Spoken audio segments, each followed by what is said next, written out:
The rocking chair creaked on the porch, though no one sat in it, swayed only by the restless breath of late afternoon wind. The ranch seemed to hold its silence like a wound. Faded boards, dry earth, laundry straining on the line. Naomi Hartfield stood among the sheets with a basket pressed to her hip, her eyes fixed on the pale sky as if it might drop her some mercy.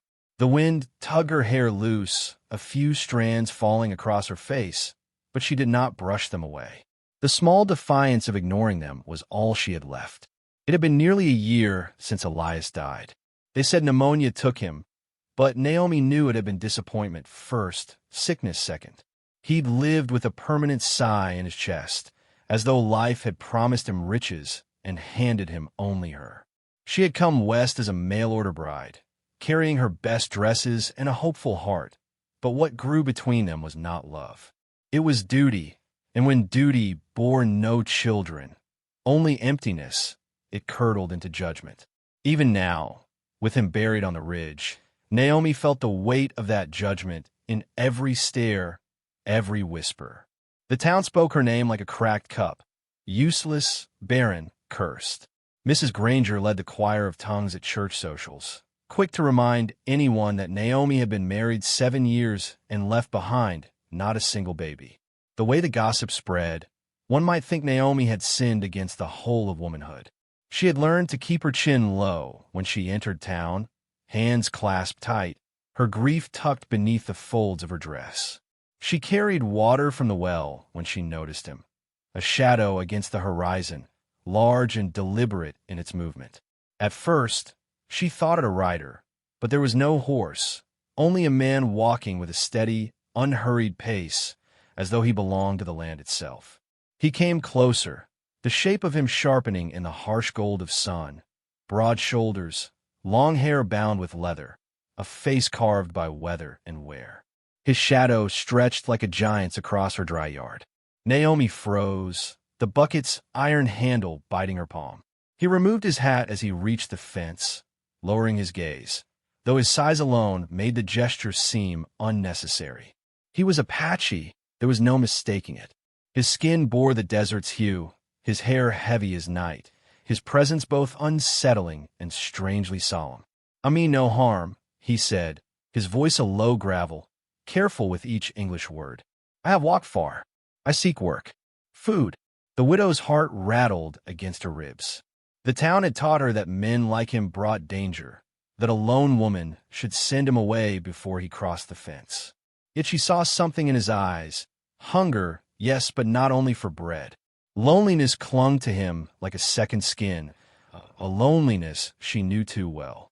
"What is your name?" she asked, her voice thin in the air. "Tawa," he answered. Then after a pause, "They call me Bear." Naomi's gaze flickered over the sweat-darkened fabric of his shirt, the heavy calluses on his hands. She should have told him to leave, to walk farther west or east or anywhere that wasn't here. Instead, she felt the words catching in her throat. "The barn," she finally said. "You may sleep there tonight. Nothing more." He inclined his head, the faintest shadow of gratitude crossing his worn features. Without waiting for more, he carried himself toward the barn, each step measured, respectful. That evening, as dusk bled purple over the horizon, Naomi set a plate of bread and beans by the back door. She did not knock nor call his name. By morning, the plate was empty, washed clean, set neatly against the step. A strange courtesy for a stranger. Days stretched on, each marked by the sound of labor, not her own. She would step outside and see him repairing a fence rail, mending the roof's edge, carrying buckets from the well as though he owed the land a debt. Naomi never asked. He never explained. It was as if he worked in exchange for silence. One evening, she lingered by the window and heard him humming in the barn. The tune was low, almost a prayer, the kind of sound that softened the hard edges of a long day. She pressed her palm against the sill, startled by the warmth that stirred inside her.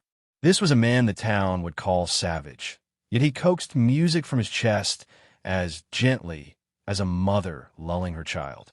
The next Sunday in town, Sheriff Caleb Rowan caught her by the hitching post. His eyes narrowed toward her wagon, toward the quiet barn in the distance. "You know what folks are saying?" he warned. letting an Apache stay on your land. You'll lose what little respect you have left.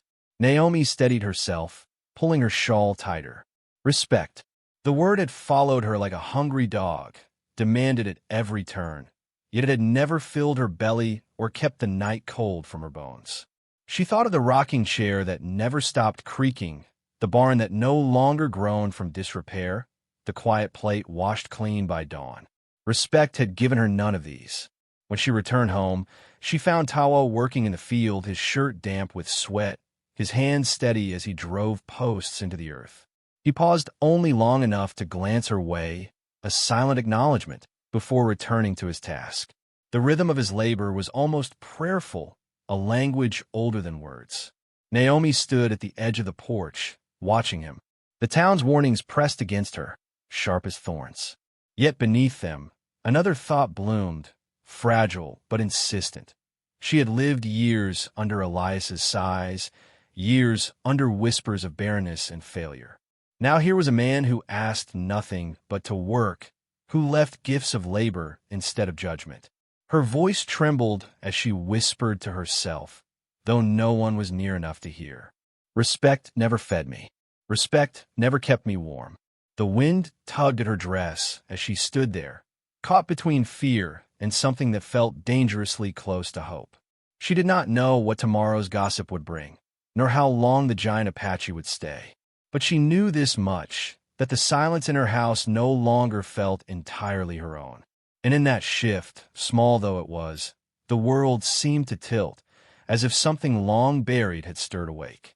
In the fading light, Naomi's eyes lingered on Tawa's figure in the field, his shadow stretching wide across the earth.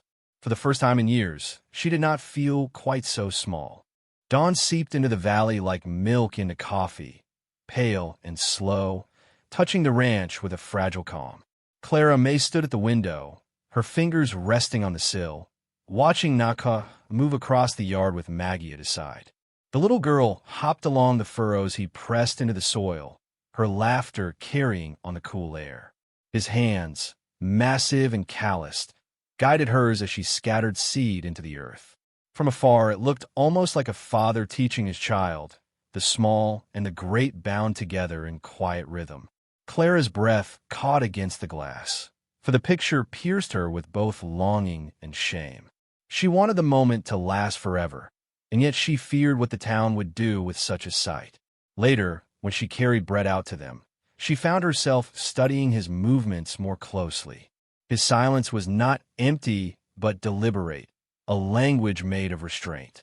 He ate with Maggie seated on his knee, his great body bent to keep from towering over her smallness. Clara felt a tremor within herself, the fragile stirring of gratitude. But the thought turned bitter when she imagined Eunice's whisper in church, Jed's smirk, the inevitable judgment. She could already hear the words, asterisk a widow inviting ruin, a child raised in shame, asterisk. That night, when a lantern had burned low, Clara sought him in the barn. She meant only to speak, yet the hush of the space made her voice softer than intended. They'll never accept you here. Nakoa looked up from the harness he was mending.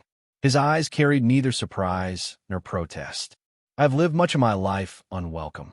He set the leather aside and rose slowly, his shadow filling the barn. But you, Clara May, you deserve to be seen. Her throat closed. Tears rose without permission, hot and humiliating, for she had fought so long to hide them. I'm tired, she whispered, her voice breaking. Tired of being watched, judged, tired of being less than enough. He did not reach for her, did not cross the space to comfort with touch. He only stood steady, letting the silence stretch, a quiet pillar she could lean against without leaning. His restraint undid her more than any embrace might have. She turned away, ashamed of her weakness, yet aware of how near he had come to easing her burden with nothing but presence. It was 2 days later that Jedediah Harper arrived in the late afternoon, his horse kicking dust into the yard. He dismounted with a swagger that carried menace beneath its polish. Clara met him on the porch, Maggie clinging to her skirts, while Nakoa stood near the woodpile, silent but watchful. Jed tipped his hat without warmth. I hear the talk grows louder. You'll not last a season like this. The bank watches your notes, Clara May. A husband could shield you from all this foolishness. His eyes flicked toward Nakoa, then back, sharpened by scorn. Better me than a savage who'll drag your name through mud. Clara's jaw tightened, but she said nothing. Jed stepped closer, his voice lowering, oily with threat. I'll give you till week's end. Decide, or the land will be taken from you one way or another. Nakoa's jaw flexed, his hands knotting into fists. Yet he remained silent, only watching. Jed smirked, gave Nakoa a shove as if daring him to react. Clara caught her breath, certain violence would break. But Nakoa only steadied himself and turned his gaze aside, his dignity more defiant than a strike. Jed rode off, leaving the taste of dust and insult behind. Clara's heart raged that evening. She went to Nakoa by the chopping block where he worked under moonlight. Why didn't you fight him? She demanded, her voice rough. He paused, the axe resting on his shoulder. Because you would have borne the cost. They would not blame me for defending honor. They would blame you for harboring me. The truth of it cut her deeper than his silence ever had. The week passed heavy, each day dragging like a wounded limb. Gossip swelled in town, Eunice pouring oil on every ember. Clara walked through the mercantile with her head high, but the burn of stares pressed against her skin. She thought of Jed's ultimatum and felt a noose tightening. Then came a night of fire. It began with a scent, sharp, bitter, unmistakable.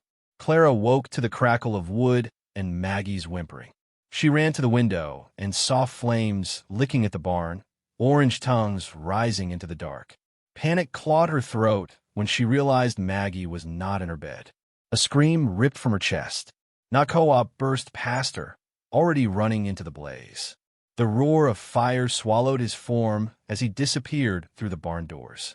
Clara staggered forward, her heart pounding like a war drum. Time stretched, each second in agony. Then through the smoke he emerged, a towering shadow with Maggie clutched against his chest, her cries muffled against his shirt. His skin glistened with burns, his breath ragged with smoke, but he did not falter until the child was safe in Clara's arms. Townsfolk had gathered, drawn by the glow. Eunice stood among them, hand to her mouth, watching as Nakoa collapsed to his knees in the dirt. The savage saved her, she whispered, disbelief quivering through the words. Jed's face appeared at the edge of the crowd, pale in the firelight, guilt like oil on his skin. Men murmured, eyes turning toward him as suspicion sharpened into certainty. One neighbor seized his arm, another shouted his name with accusation. The balance shifted, judgment leaping from Clara to him. Nakoa coughed hard, bowing under the weight of smoke and pain. Yet when his eyes lifted, his first words were not complaint, but steady as stone. She's safe. Clara knelt beside him, cradling Maggie with one arm, reaching for his hand with the other. She did not care who saw. His skin was blistered, rough with ash, yet she held it as though it were a lifeline. Around them, the crowd buzzed with shock and revelation. But in that circle of dirt and firelight, Clara felt something holy, something no gossip could stain. For the first time since Henry's death, she felt less alone. The night closed around them, the fire hissing into embers under buckets of water. But Clara's mind burned with a single truth. Dignity was not a gift others could grant. It was something chosen, something claimed. And in that moment, beside a scarred man who had walked through fire for her child, she understood she was already choosing. Yet even as relief swept her, a shadow of uncertainty lingered. Jed had been exposed, but not undone, and the town's judgment, though shaken, had not vanished. Clara knew the days ahead would test the fragile bond that had formed in fire. She pressed Nakoa's hand tighter, her heart steadying with defiance. The horizon still waited, and with it, trials she could not yet name.